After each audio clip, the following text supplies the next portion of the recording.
nating ipatala, hindi pa po na ipatatala. Kaya sa ngayon, hindi po nire-recognize. Tayo lamang po yon. Mr. Chair, yun pong sinasabi nating West Philippine Sea, ito po yung bahagi ng ating exclusive economic zone. Atin po yun, for the record, kinakailang pong malaman ng lahat. Atin po yun, kahit anong mangyari, we will fight anybody to the last drop of our blood. Atin yun, yun ang ating exclusive economic zone. May pangalan o walang pangalan, atin yun. Pero yung isang Commodore na masyadong emotional, tinawag niya akong traitor, Mr. Chair, nang hindi po niya naiintindihan ang pinanggalingan ng pinag-uusapan dito.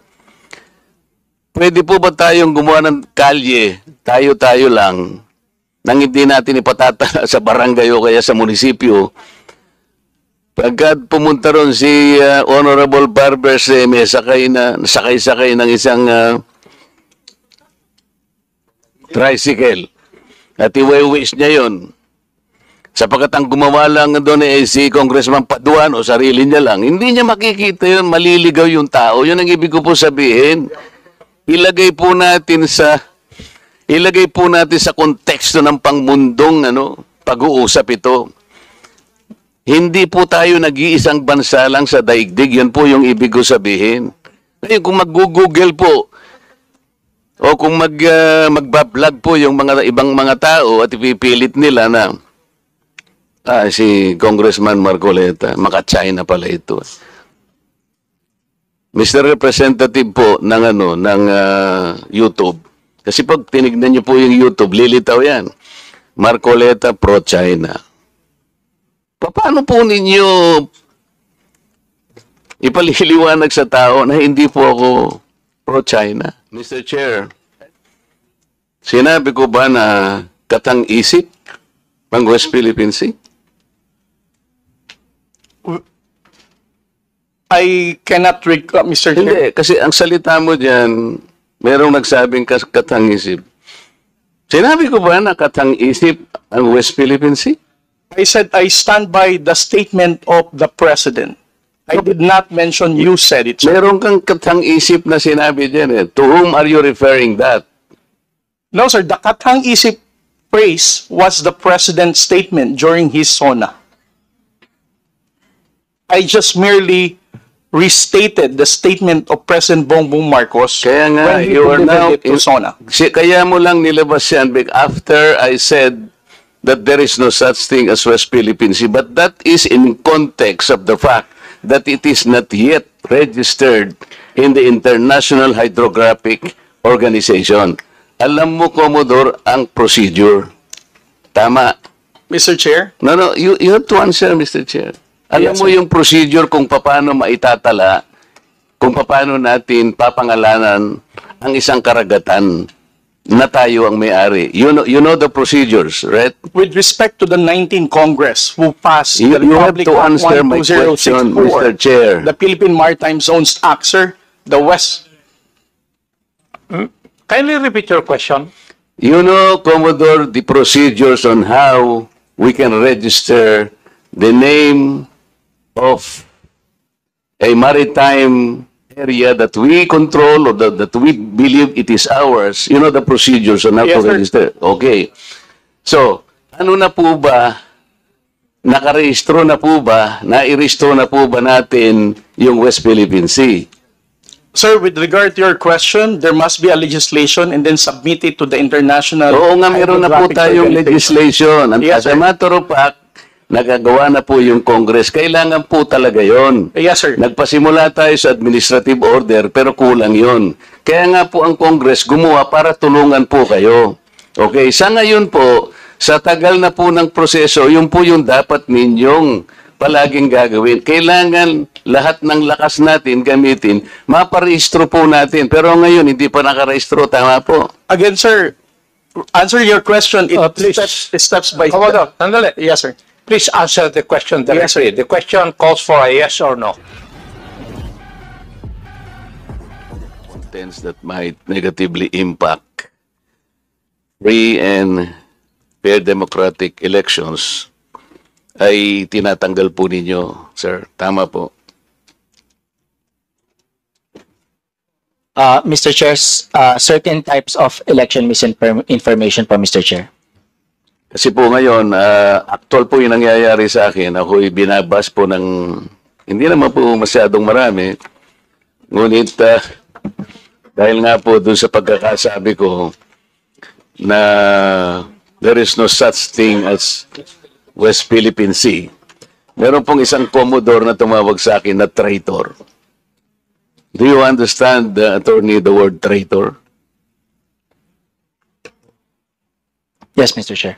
Yun ba ay shocking? Yun ba ay incendiary? Yun ba ay demeaning or inappropriate language for a member of Congress like me?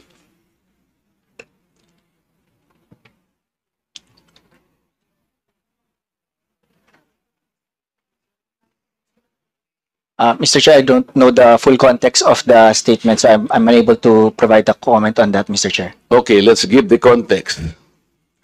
Nung po kasing nakaraang hearing, ang nagsuggest po na i-educate po natin ang ating mamamayan sa mga nangyayari sa West Philippine Sea, ito po ay pinasimulan po ng CICC. Siya po yung executive director po ang nagsabi na kung ang pag-uusapan po yung complexities surrounding this troubled sea, ay kailangan po nating ma-educate, ma-impormahan lahat ng ating mamamayan.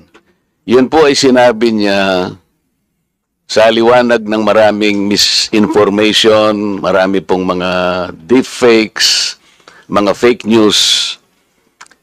Tama naman po siya sapagkat sabi nga niya, only an informed citizen can repel a fake news.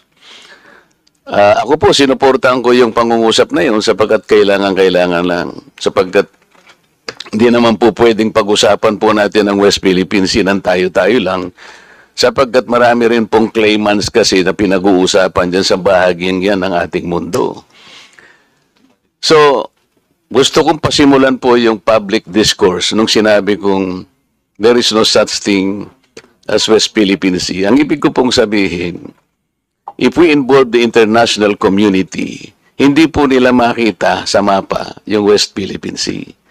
Hanggat hindi po kasi natin na ipatatala ito do sa pandaigdigang patalaan ng mga dagat, magtataka po yung mga bansang nasa Europa halimbawa. I-google nila o baka gamitin pa nila yung mga platapormang ginagamit po, YouTube, Facebook. Hindi po nila makikita sapagkat anyone that Googles that particular area of our world, ang nakasulat lang po doon ay South China Sea. Hindi po naman nangangahulugan na pag sinabi natin South China Sea, pag-aari na ng China yon. In the same manner, Mr. Chair, yung Indian Ocean, hindi po pag-aari ng India yon. Yung Gulf of Mexico, Mr. Chair, hindi rin pag-aari ng Mexico. Ang ibig sabihin, gusto po nating iklaro lahat sapagkat ayaw nating payagan na magkakaroon ng misconception, miscommunication. Ang West Philippine Sea tayo po ang kumilalang. Tayo lamang po. Kung tayo lang naman po rito at wala na po tayong kasamang ibang bansa, okay na po sana yon. Hindi po pwede yung ganun sapagkat lalo na ngayon, pinag-uusapan nga po yung panig ng mundo na yan, ayaw nating masabi man lang ng ibang bansa, ano ba yung pinagkakaguluhan dito? Bakit hindi namin makita yung West Philippines? Kasi hindi nga po nakatala. Ang patalaan po, Mr. Chair, yung tinatawag lang International Hydrographic Organization. Ngayon po yung isang Commodore, tinawag po niya ako na traitor. Nang hindi po niya tiningnan yung konteksto ng pinag-uusapan. Bakit po hindi nyo ipaliwanag sa buong mundo na pinatatala na natin yung West Philippine Sea pero hindi natin maitala-tala. Matagal na pong panahon na pilit nating ipatala, hindi pa po na ipatatala. Kaya sa ngayon, hindi po nire-recognize. Tayo lamang po yon. Mr. Chair, yun pong sinasabi nating West Philippine Sea, ito po yung bahagi ng ating exclusive economic zone. Atin po yun, for the record, kinakailang pong malaman ng lahat. Atin po yun, kahit anong mangyari, we will fight anybody to the last drop of our blood. Atin yun. Yun ang ating exclusive economic zone. May pangalan o walang pangalan, atin yun. Pero yung isang Commodore na masyadong emotional, tinawag niya akong traitor, Mr. Chair, nang hindi po niya naiintindihan ang pinanggalingan ng pinag-uusapan dito. Pwede po ba tayong gumawa ng kalye, tayo-tayo lang, nang hindi natin ipatatala sa barangay o kaya sa munisipyo? Pagkat pumunta ron si Honorable Barbers, may sakay-sakay ng isang tricycle. At iwi-wish niya yun. Sapagkat ang gumawa lang doon si Congressman Paduan o sarili niya lang, hindi niya makikita yun, maliligaw yung tao. Yun ang ibig ko po sabihin. Ilagay po natin sa konteksto ng pangmundong pag-uusap ito. Hindi po tayo nag-iisang bansa lang sa daigdig. Yun po yung ibig ko sabihin. Ngayon, kung mag-google po, o kung magbablog po yung ibang mga tao at ipipilit nila na si Congressman Marcoleta, maka-China pala ito. Mr. Representative po ng YouTube. Kasi pag tinignan niyo po yung YouTube, lilitaw yan. Marcoleta pro-China. Paano po ninyo ipaliliwanag sa tao na hindi po ako pro-China? Ngayon po lumalabas, pag tinignan niyo po yung YouTube, lalabas po doon ewan ko sino po yung gumawa niya, pero maliwanag na talagang election misinformation, Mr. Chair. Lahat kanya ng kandidatong senador ni PRRD ay financially supported by China. Nandyan po ngayon sa YouTube. Lahat po niyan siguro nakikita nyo na. Paano po ito, hindi po niyo ite-take down itong mga contents na ito, sir?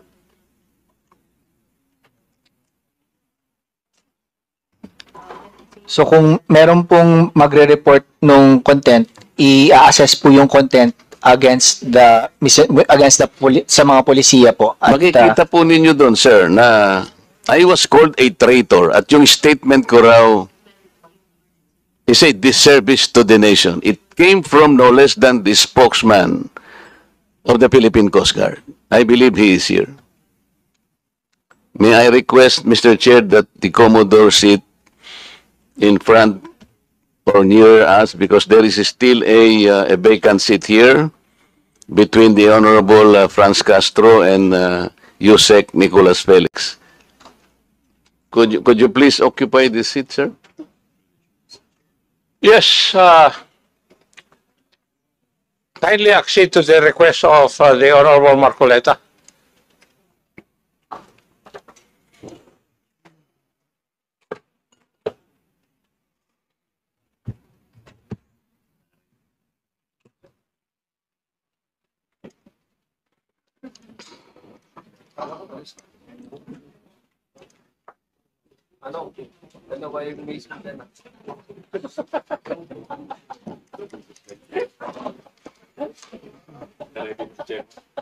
May I continue, Mr. Chair? Please proceed. And thank you for acceding to my request, Mr. Commodore. You just called me a traitor, sir.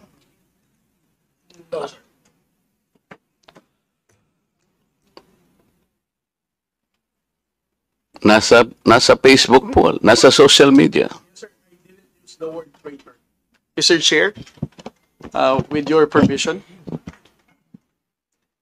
Butit inulit mo, Commodore, bago ka sumagot doon sa tanong niyang Juan, patapusin mo muna yung legislator and then you wait until you are recognized by the chair, okay? yes, sir. Thank you. Thanks, sir.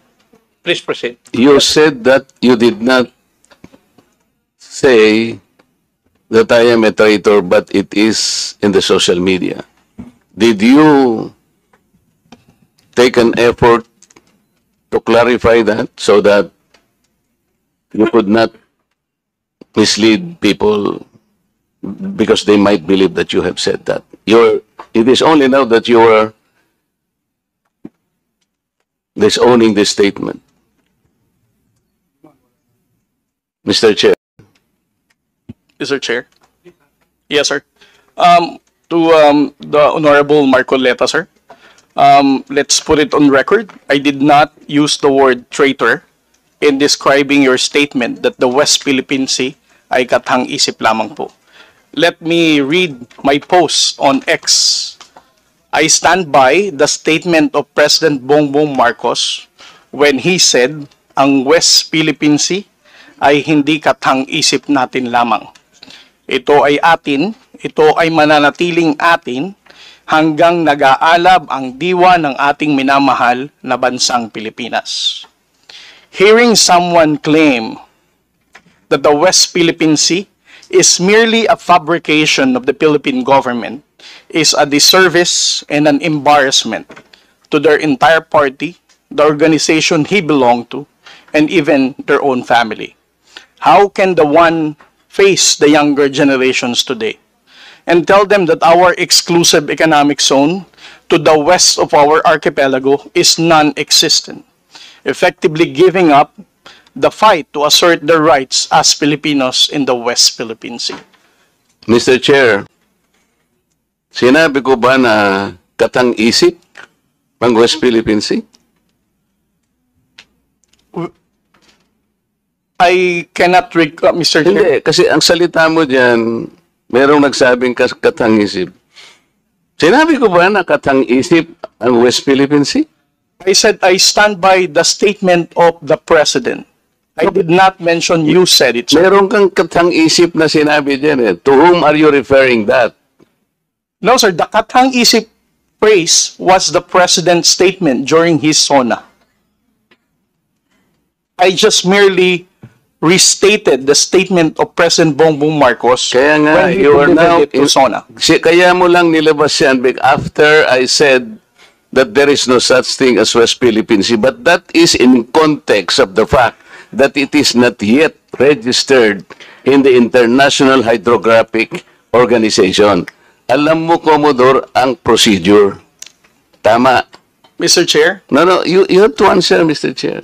Alam Yes, mo sir. yung procedure kung paano maitatala, kung paano natin papangalanan ang isang karagatan na tayo ang may-ari. You know the procedures, right? with respect to the 19th Congress who passed You the have Republic to Act answer my question, 12064, Mr. Chair. the Philippine Maritime Zones Act, sir, the West. Kindly repeat your question. You know, Commodore, the procedures on how we can register the name of a maritime area that we control or that we believe it is ours. You know the procedures on how Yes, to sir. register. Okay.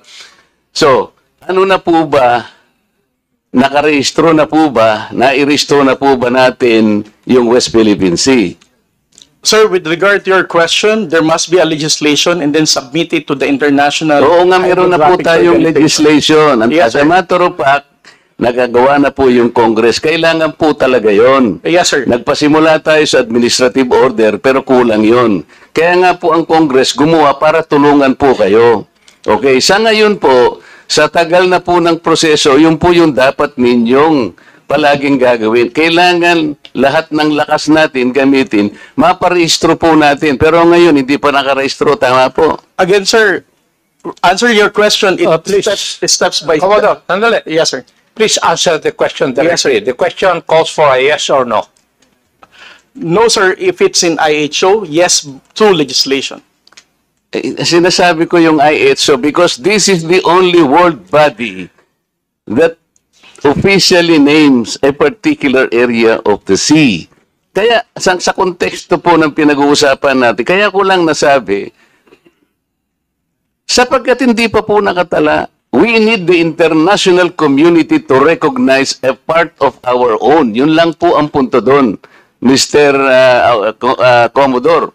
So kung hindi pa po nakatala, tama po ako, hindi ba? No, sir. You are inconsistent. No, sir. I did not say that you're correct. I will not agree that you are correct. West Philippine Sea is our exclusive economic zone. Eh, Mr. Chair, wala tayong dispute that. Sinasabi ko na nga sa iyo, yung sinasabi nating West Philippine Sea is our own exclusive economic zone. This is ours. You and I should fight for it until the last drop of our blood. Ang sinasabi natin dito, kagaya ng nire-request ng CICC, let us educate our people sapagkat ang alam ng mga tao, lahat tayo, ang alam natin, nakarehistro na. Ang sinasabi ko, hindi pa po nakarehistro. Ikaw ba pwede kang mag-enroll sa isang eskwela na hindi ka nag-register, nang hindi ka nag-enroll?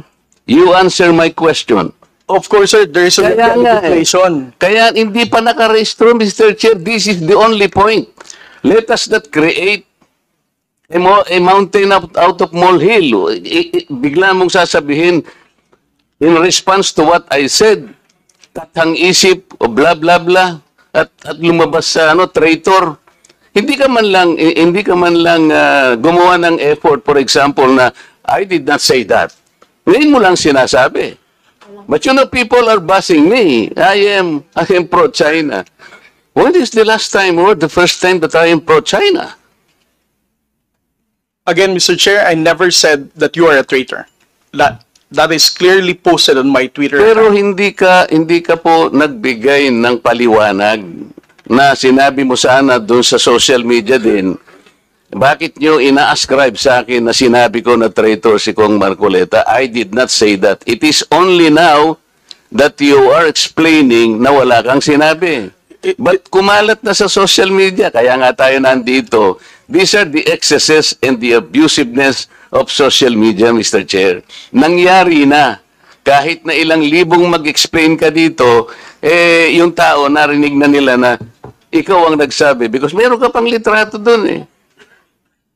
Mr. Chair, nobody has ever asked me whether you are a traitor. This was only the first time that I was asked whether you are a traitor or not. You are not even aware na sa social media sumabog yun. Nandun yung litrato mo and the claim that I am a traitor. Ngayon ka lang nagpapaliwanag na I am not a traitor. Pero nangyari na yon.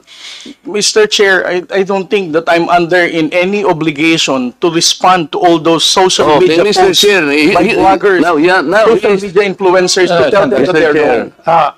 Siya muna. Sabi niya wala siyang obligation. Finish your statement. Yes, sir.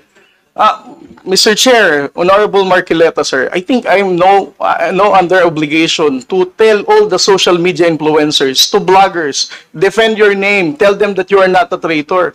Again, I did not mention that you are a traitor. Those words did not come from me. Why would I go to the extent of defending you and you are running for Senate? I might as well be interpreted as supporting somebody for public office. Mr. Chair, clarifying something that is wrong is Have not the floor, political. please. Thank you, sir. Commodore, ang tinatanong lang ni Honorable Marco Reyes that merong lumabas kang statement. Siguro, binigyan ng interpretation ng ibang bloggers at nasabi na traitor si Honorable Marcoleta. Ang tinatanong niya is, unang-una, alam mo ba ito na gano'n na nangyari? Would you know? No, sir, because when it became a social media popular post, I was not here in the country. I was actually in the official business outside.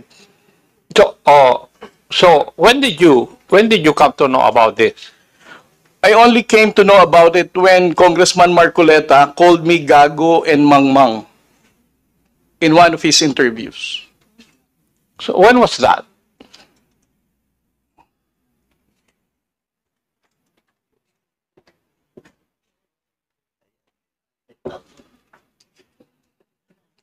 During his interview last February 10, huwag tayong magpagago at magpaka-ignorante katulad ng Commodore na yan. So, at that point in time, ang tinatanong kanina ni Honorable Marcoleta na merong misinterpretation doon sa iyong statement sa social media. Yes, sir. And you did not bother na i-correct man lang yun. Yun ang dinadrive ni Honorable Marcoleta kanina pa. Yes, sir. So, please answer that question. Did not do anything. I did not do anything, sir. Okay. Why? Why did you not do anything? It's because, sir, if I'm going to keep on defending because one... No. Yeah. You are not supposed Yes. to defend me. Yes, sir. Because if as I it is said... true, Mr. Chair, that he did not call me traitor, but it continues to be there and to be consumed by the public through the social media. I think it is his responsibility to deny it if it did not come from him. That is all I was asking. And I think this is not too big for him to do. Yun lamang eh. Yeah, but I admitted that he did not do anything. Yun na nga, that's why I'm asking why is it not important to you to correct something that did not originate from you? It's because, Mr. Chair, the only time I learned about that was when I heard about your interview calling me gago and mangmang. Why would I even defend you if you're calling me gago? As a commissioned officer of the Philippine Coast Guard, being a spokesperson, calling me mangmang, not knowing what I'm saying. But actually, if you will read that context, How would I even the defend act you? of doing it is the one that is gago. Muna Di ba? Yung ganon, not necessarily the person eh. Eh sabi ko nga sa'yo, kung kinorek mo man lamang yun, because it continue to be there in the social media, Mr. Chair, yun ang nakakasama sapagkat people, hindi ko naman sinabi talaga yun. Mamamatay siya because it came from you. Pero pag hindi mo sinabi at you continue to be silent, akala ng tao, sinabi mo. So that is the problem, Mr. Chair. And I think we are hearing this in order to correct the misconception and misinformation because it continues to spread. If you get the point, Commodore, Mr. Chair. Mr. Chair, again, sir, kung bakit ko po hindi binawi ay dahil nalaman ko lamang po itong balita na ito na nag-spread siya nung nagpa-interview po kayo na ginagago niyo po ako. As a human being, how would I defend somebody na ginagago po ako sa public interview? Mr. Chair, kung titingnan mo yung konteksto ng pagkakasalitan, hindi ikaw ang ginagago. Ikaw ang ginagago. Ang sinasabi ko rito, let us defend our own nang hindi tayo nagiging gago o kaya nagiging emotional. It's actually hindi sa tao eh, kung hindi yung act na halimbawa wala tayong ginawa o kaya sinabi natin, kasi nagmumula ako, Mr. Chair, sa pagkakasabi na hindi man lang tiningnang mabuti saan ba nang galing itong narrative. Ngayon, i-explain ko nga sa iyo, Commodore, ito yung nangyari doon sa pinagsimulan na dapat nating i-educate ang ating mga kababayan. Yun ang pinagmulan nun. So it is not disservice. I do not deserve to be called a traitor just like that. Kasi ang gusto kong mangyari, lumitaw na ma-informahan natin ng tao na sa ngayon, hindi pa talaga naitatala officially yung West Philippine Sea para malaman ng tao. At yun ang kailangan natin gawin. Pagsikapan natin, pagsakitan natin, ipatala natin, Mr. Chair. Because pag napatala na natin yun at ginugel nila, o talaga palang merong West Philippine Sea. Hindi lamang dahil sa nandun, gumawa na tayo ng batas. Because, Mr. Chair, that is preparatory para maipatala na nga natin eh. Kaya lang natatagalan talaga. Ganon siguro yung proseso. So yung pong mga ibang vloggers, Commodore, hindi nila ma-recognize. Kaya example ko kanina, ginugoogle, wine-waste ni Congressman Barbers, yung kalye na gawa lang ni Congressman Paduano, hindi po niya makita. So nagkakaroon ng confusion. The tendency to be misinformed proceeds from the fact na hindi pa talaga na ipatala, sir. That's the only point. Mr. Chair, ngayon, kung babalik po sa Google, Mr. YouTube, ito kumakalat, lumalakad, but you are not doing anything to control this. So, ang daming, ngayon, nagbabas sila sa akin, si Marcoleta, pro-China. Ngayon, may lumitaw na naman through your platform. Lahat po ng senador na kagrupo ni ganito, lahat po sila ay pinopondohan po ng China. Nandito ngayon. I will show it to you before you leave, sir, na lumilitaw na naman dito. So kasama po ako doon sa grupo na yon na pinipinance ng China. Ganun po eh. So it becomes now an election misinformation that will impact on the credibility of the election. Maaring mamislead po na naman ang mga tao. Yun po yung ating gustong ayusin, yung misconception and misinformation. Lumitaw lamang po kasi sa kawalan ng information na hindi pa po natin naipatala, Commodore. Hindi pa nakatala talaga officially. Tayo-tayo po, walang problema eh. Kung tayo-tayo lang. Sapagkat yung bahagi na yun ng ating karagatan, may pangalan man yan o wala. Sabi ko nga sa iyo kanina, tayong dalawa ilaban natin yun hanggang sa huling patak ng ating dugo. Atin yun at walang makakapagpabago nun. Ang problema, nagkakagulo tayo because of that misconception. Walang masamang tinapay doon, Mr. Chair. I want to explain that. Ngayon, ako nagpapasalamat ako sa iyo at sinabi mo ngayon at naliwanagan na hindi mo pala sinabi yung I am a traitor. So salamat kahit nahuli. Sabi nga natin, Mr. Chair, huli man daw at magaling, nayahabol din. Kaya lang ang problema ko ngayon, Mr. Chair, yun pong kumakalat na akala nila sinabi mo. At lumaki nga, sapagat siguro, dahil medyo nasaktan naman ako, nakapagsalita ako ng wag nating depensa ng sariling atin na magiging emotional tayo o kaya nagpapakagago tayo. So, kaya lumaki ng lumaki dahil lamang doon. But the context, Mr. Chair, the context is gusto nating huwag gamitin ang misconception or misinformation, lalo na ng mga vloggers, sa lahat po ng bahagi o aspeto ng ating buhay. Ang West Philippine Sea ay atin, Commodore. Yes. Because this is the exclusive economic zone of the country. And there is no changing that fact. Kahit anong magbali-baligtarin natin ang mundo natin, atin ito. Kaya lang ipatala po natin yung pangalan para po hindi gamitin sa misinformation. Mr. Chair, thank you very much. Well, I think we have seen one of the ill effects of misinformation. I think everybody will agree to that. That is one of the ill effects of fake news or misinformation. Would you agree? Yes. So next time, kasi hindi ako nagbabasa kasi ng mga ganyan eh. Para hindi ako apektado. Yan ang ko. Yes, Madam Tikia.